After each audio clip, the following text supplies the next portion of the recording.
अस्सलाम वालेकुम my YouTube family, कैसे हैं आप सब। अल्लाह ताला से उम्मीद है कि खैरोफियत से होंगे, खुश खुरम होंगे। मैं भी ठीक हूँ। ये देखें जी, ये मेरी किटन जो है ना, मेरे बेटे के साथ बड़ी मस्तियाँ कर रही थी। है थोड़ा सा पुदीना जो था धनिया सूखा वो करना था, मैंने पीसना था क्योंकि मैं बाज़ार का नहीं यूज़ करती। मैंने कहा मैं घर में ही करती हूँ। ये ग्राइंडर मेरी काफ़ी पुरानी है लेकिन बहुत बारीक और बहुत सही चल करती है। बस पुरानी चीज़ों की कदर होती है और नई की नहीं होती, ऐसे ही है। कुछ बातें इंसान पुरानी भूलता है और कुछ नहीं भूलता। बस मेरी ज़िंदगी में भी कुछ माजी ऐसे ही चला है। तो मैं नज़र के हवाले से बात करना चाह रही थी। तरन खान है, मेरा हाल है, तो उनका मैं व्लॉग देखती रहती हूँ। उन्होंने एक दफ़ा बात की कि नज़र जो है ना, नज़र से बच के रहना चाहिए। तो उनके ब्लॉग वगैरह मैं देखती रहती हूँ। कहती हैं कि मैं मतलब गाड़ी लेने लगी, मेरे हस्बैंड ने मुझे रात को कहा कि सुबह तुम्हें मैं गाड़ी दिलवाऊँगा। तो बस मैं बहुत एक्साइटेड थी। मैंने अपने ना रिलेटिव्स को सबको कॉल करके कहा सुबह गाड़ी लेने के लिए जा रहे हैं, मैं गाड़ी लूँगी, ये वो ना। कहती समझ भी नहीं आई ना, मेरे हस्बैंड के साथ रात को ही लड़ाई शुरू हो गई ना, छोटी सी बात पे। खैर इतनी लड़ाई हुई तो कहती कि मैं ना 10-12 दिन अपने हस्बैंड को, ना उन्होंने मुझे बुलाया ना मैंने बुलाया, और इस बात को भी 4-6 साल गुजर गए, ना गाड़ी ली तो ना कुछ। तो बात नज़र के हवाले से हो रही है। ऐसे ही मेरे साथ भी कुछ हुआ कि मैं मतलब बाहर थी, तो बाहर से जब आई तो मैं मतलब इतना गोल्ड पहना हुआ बाजू में दोनों में, तो कुछ मेरी दोस्त का भी था और साथ में मैंने अपनी बेटी को भी बनाया हुआ था। और जो मुझे देखती थी वो यही कहती थी, अल्लाह इतना गोल्ड कैसे ले आई हो तुम, इतना कैसे पहन के आ गई हो। तो माशाल्लाह कारोबार अच्छा था, सब कुछ स्टेबल था। तो बस ऐसा लोगों का कहना हुआ कि मैं यहाँ पे घर लेके वापस जो है सऊदीया चली गई। तो जैसे घर लेके गई इतना लॉस हुआ मैं कि बिल्कुल ज़ीरो हो गए। तो बस मुझे तो बहुत जल्दी नज़र खाती है। ऐसे ही फिर कुछ 15-16 साल के बाद तकरीबन मैंने घर बनाए, मतलब रेंट पे रहती थी। उसके बाद मैंने एक घर बनाया, उसको 2-3 साल लगी रही कि घर आहिस्ता स्टेबल, साथ बच्चों की स्टडी भी और घर के भी अखराजात, तो इतने वसाइल भी नहीं थे। खैर मेरे हस्बैंड बेचारे को जो जितने जोगे होते थे करते थे। तो जैसे घर बनाया तो जी मेरे मैके में नहीं तो ससुराल में तो तौबा, ससुराल में तो बुरा हाल हो गया, बातें करने लग गए। देखो उसने फिर घर बना लिया, उसके बच्चे पढ़ गए हैं, वो कितना स्ट्रगल करती है, बच्चों को भी देखती है, घर भी बनवाती है, मर्दों की तरह खड़ी होती है। बस तौबा।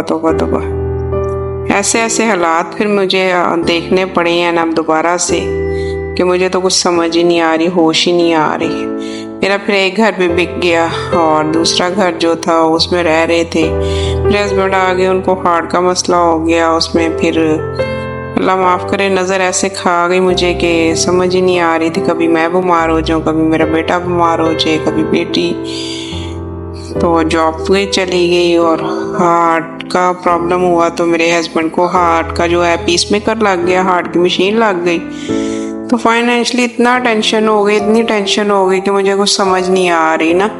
फिर मुझे किसी ने कहा कि तुम घर में बैठे थोड़ा सा अर्निंग कर लो। फिर मैंने फूड पांडा के साथ थोड़ा सा बिजनेस अपना जो है ना स्टार्ट किया, और मैंने कहा चले हालात जिस तरह के भी हो, शुक्र खुदा का अदा करना चाहिए। अल्लाह ताला भी उतने ही बोझ इंसान पे डालता है जितने जगह वो बंदा सह सके। शुक्र अल्हम्दुलिल्लाह कि मैं ये वो वक़्त जो है ना बड़े आसानी से और खुश खुरम गुजार रही हूँ। कभी मैंने किसी से कंप्लेन नहीं की कि क्या हुआ क्या नहीं, लेकिन ये बात नज़र के हवाले से थी। अल्लाह हर किसी को बुरी नज़र से बचा के रखे, खुदावन करीम।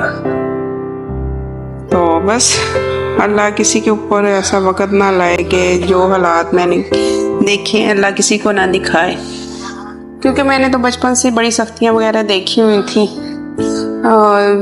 इतनी सख्तियाँ देखी थी कि अब तो यूज़ टू हो गई हूँ सख्तियाँ देख के मैं बचपन में मामा पापा की जो है ना सेपरेशन हो गई, उसका भी ज़्यादा मुझे भुगतना पड़ा। वो इसलिए कि मामा भी अपनी लाइफ में मस्त हो गई, उनके भी माशाल्लाह 6 बच्चे थे, बाबा के भी 4 थे, अपनी अपनी फैमिलियों में मस्त थी। लेकिन अभी भी मैं मिलती हूँ तो उनके जब मैं कैटलॉग वगैरह देखती हूँ, एल्बम्स देखती हूँ, तो मुझे किसी में भी अपना बचपन नहीं नज़र आता।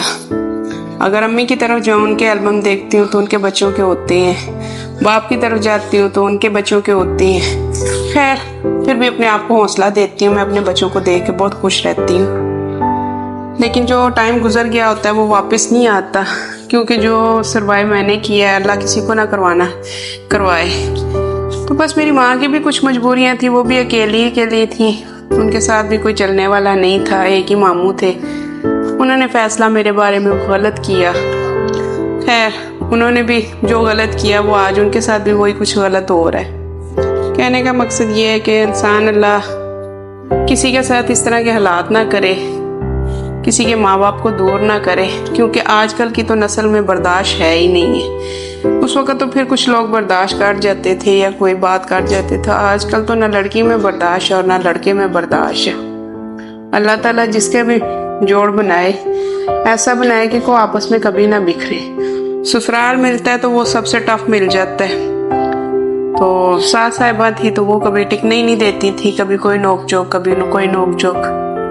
तो बेटा माशाल्लाह मेरा सॉफ्टवेयर इंजीनियरिंग कर रहा था। जैसे मेरी सास को पता लगा जी ये सॉफ्टवेयर इंजीनियरिंग कर रहा है, तो उन्होंने अच्छा अब इसकी जॉब लग जाएगी, ये तो बड़ा अच्छा अर्न कर लेगा, ये है वो है ये, बस इस तरह की बातें शुरू हो गई। उसी के साथ ही मेरे बेटे को भी एपिलेप्सी हो गई। यानी कि नज़र मुझे ऐसे खाती गई, इससे खाती गई कि मुझे समझ ही नहीं आ रही थी कि मेरे साथ क्या हो रहा है। फिर मैं बीमार हुई।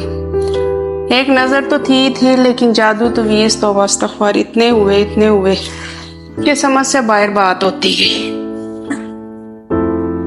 अल्लाह ताला सबको सुख सुकून दे, सबकी ज़िंदगी में पुरसुकून रखे। बस अब फिर वही घर बेचे, फिर दोबारा से स्ट्रगल कर रही हूँ। अल्लाह मुझे हिम्मत दे रखे, बस मोहताजी वाला टाइम ना दे। बस मेरा एक ही शौक़ है, मेरे बच्चे अपने पाँव पे खड़े हो जाए, क्योंकि जो चीज़ों से मैं महरूम रही हूँ वो मेरे बच्चे ना रहे उन चीज़ों से महरूम। बस हिम्मत तो करती हूँ, लेकिन किसी वक्त बैठ के रंजिश बहुत होती है कि आज भी मैं अपनी माँ को मिलती हूँ तो वो एहसास, वो जज्बात, वो कुछ नहीं मिला जो एक बेटी को सारी उम्र के बाद मिलना चाहिए था। 32 साल के बाद अपनी मदर को मिली हूँ, लेकिन आज भी लगता है कि अकेली हूँ, कोई साथ में नहीं है। अल्लाह ताला ने मुझे इतनी हिम्मत दी है, इतना टाइम मैंने गुजारा है, अल्लाह मुझे आगे भी हिम्मत दे। हो सकता है मेरे से भी ज़्यादा दुखी दुनिया हो, लेकिन अल्लाह किसी पे दुख ना दे, किसी के माँ बाप को दूर ना करे। अल्लाह सबके माँ बाप को सलामती दे। बहन भाई मेरे बहुत अच्छे हैं, सब मेरा बहुत ख्याल करते हैं। अल्लाह उनको अपनी ज़िंदगियों में, अपने घरों में खुशबाश रखे। अल्लाह सलामती दे, इत्तेफाक दे। तो ससुराल भी अगर अल्लाह दे तो इतना अच्छा दे कि पिछले गम भूल जाए। लेकिन मेरे नसीब में तो ससुराल भी ऐसा आया कि वो गम मेरे रोज़ ताज़ा होते थे। रोज़ वो मैं तकलीफ़ दोबारा से याद करती थी, वो रोज़ ज़ख्म में भरती थी, रोज़ नया ज़ख्म हो जाता था। हाय हाय, बस अपने थोड़ा सा ज़िंदगी का जो माजी है ना वो आप लोगों के साथ शेयर किया था। हो सके तो कोई गुस्ताखी, कोई गलती हुई तो माफ़ कीजिएगा। अपना और अपनी फैमिली का ख्याल रखिएगा, क्योंकि फैमिली बहुत इम्पोर्टेंट होती है। और अल्लाह बुरी नज़र से सबको बचा के रखे, खुदावन करीम अल्लाह मुझे भी बचा के रखे। अल्लाह मुझे हिम्मत दे कि दोबारा मैं इस मिशन में कामयाब हूँ। इसी के साथ मैं अपनी वीडियो का एंड करती हूँ। अपना और अपनी फैमिली का ख्याल रखिएगा, मुझे दुआओं में याद रखिएगा। मेरी इस वीडियो को लाइक कीजिएगा, चैनल को सब्सक्राइब कीजिएगा। अल्लाह हाफिज़।